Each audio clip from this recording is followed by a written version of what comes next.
Hello বন্ধুরা, কেমন আছেন সবাই? আমার নতুন ভিডিওতে আপনাদের সকলকে স্বাগত জানাই। আমি একটা ছবি এঁকেছি, কারণ আমার ভাগ্নির স্কুলে ছিল হাতের কাজ। এবার ভাগ্নি এসে আমাকে বলছে, মামা আমাকে একটা ছবি আঁকিয়ে দাও। এবার আমি কোনোদিন ছবি আঁকিনি, তাও বারে বারে বলাতে চেষ্টা করলাম একটা ছবি আঁকার।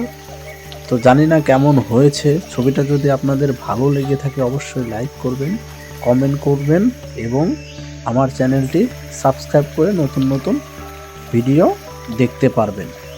মনে রাখবেন, আপনারা একটা লাইক কমেন্ট আমার নতুন ভিডিও তৈরি করার অনুপ্রেরণা জাগাবে। যাই হোক, কেমন হয়েছে জানি না। আমি ছবি আঁকি না বললেই চলে, কোথাও শিখিও নি, কোনো রকমভাবে একটা আঁকিয়ে দিলাম।